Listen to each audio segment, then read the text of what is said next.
Hey guys, so for 2016 we thought we'd approach this whole YouTube thing a little bit differently than what we did last year, and we wanted to kick it off by setting up a series of videos that will really actually teach you guys about photography. And we wanted to take it literally from the most basic, like beginner stuff, all the way up to, you know, far more professional techniques. We want to teach you guys about exposures and apertures and shutter speeds and ISOs, and you know, how to shoot with backlighting and off-camera flash and different types of lenses, different types of cameras.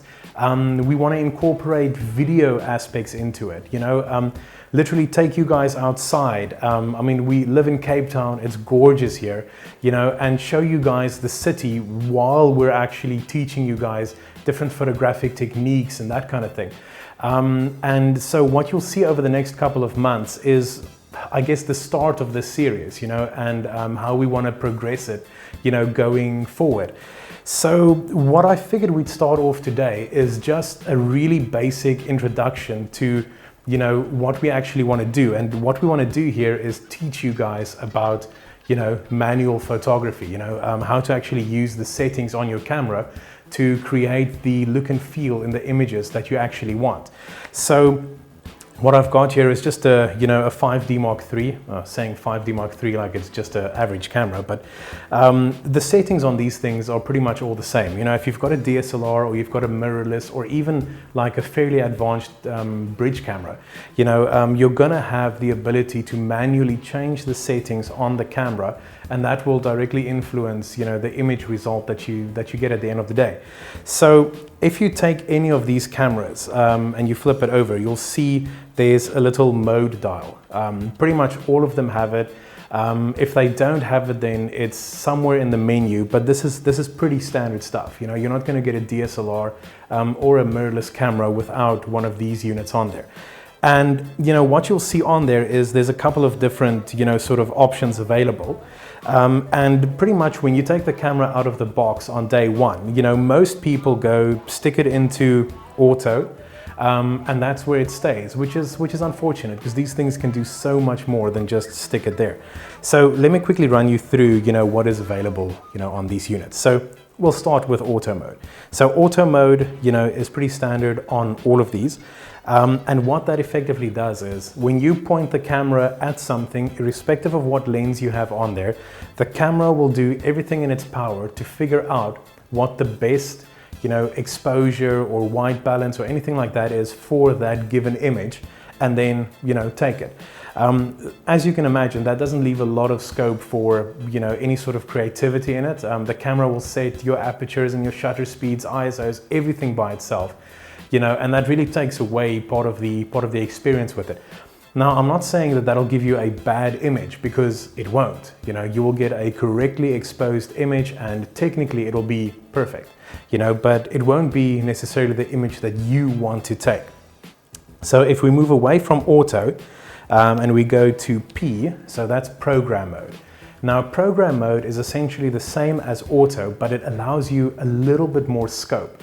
What it effectively does is it allows you to change some of the settings or set parameters within which the camera will determine its automatic exposures and that kind of thing. You know, so you're still pretty much in auto.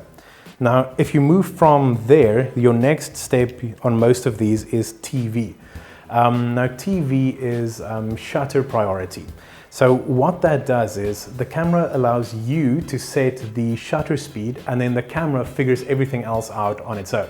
So you determine what shutter speed you want, and the camera will set your aperture and ISO and white balance and all of that kind of thing. You know, so that's sort of where you start to get a little bit more creative, you know, with your photography and, you know, the effects you want. So, you know, say you want to freeze motion, or you want to be able to create, you know, like a panning shot or anything like that, where shutter speed is, you know, your main concern, then that might be a good place to start, you know, just to start playing and, you know, and that kind of thing. Then your next step is Aperture Priority, or AV. So that does basically, you know, the same sort of setup as what you get in Shutter Priority, but it allows you to set the aperture. Obviously, aperture is lens dependent, you know, on these cameras, and the camera then sets everything else automatically. So where this would be handy, for a starting photographer, say you're shooting portraits, and you want, focus to be on your subject and your whole background blurred out, but you don't want to delve too deep into the settings yet, then that is what you want to start out on. A little aperture priority, and that'll be solid. Also for, if you're into landscapes, and you want that deep focus, just sharpness all the way into your frame, aperture priority is where you want to start. Your next setting is sort of the one where you want to end up, I'd say. That's manual mode. Now, in manual mode, you set everything. Nothing is determined by the camera. You set the shutter speed, your aperture, you can set your ISO, your white balance, everything you can set in manual mode. Now, manual mode obviously allows you the greatest level of creative freedom. You can do everything in there. There is no restrictions. The camera's entire, array of settings is open to you, and you can really just do anything. From manual mode, you go on to, most cameras have a B or a bulb mode. What bulb mode allows you to do is to effectively leave the camera shutter open for as long as you want. Now, we're going to focus on all of these things in upcoming videos, so I'll take you through exactly what aperture does and what shutter speed does. And when we talk about shutter speed, we'll also talk about bulb mode again and, the type of photography that you can really do with that. But for now, just know that that setting is going to be on there. From there on, these cameras really differ quite a bit. A lot of cameras like the 5D here have custom modes. So custom modes is generally like a quick access setting that you can go into, where, say for example, you want the camera to be in manual mode, but you want it to automatically shoot in black and white or in RAW or something like that, then you'd set those settings on the custom modes. Now, custom modes are, again, they're fairly standard. You'll get them on your, bigger professional cameras. You'll get them on your more entry-level cameras. But from here on out, it differs a lot. A lot of your more entry-level cameras will have stuff like sport mode and portrait mode and that sort of thing on here, which is just variations on auto, where the camera will automatically sort of gear, its auto settings toward a specific type of photography, so sport or portrait or landscape or anything like that. You don't generally get that on your slightly more pro cameras. I guess just, the manufacturers feel that, most sort of working photographers won't use those modes. So that's pretty much the array of settings that you get. And as I said, over the next few weeks, we'll take you into, sort of great detail, or as much detail as we can on all of these settings. Okay guys, so that's very much how we wanted to kick it off this year.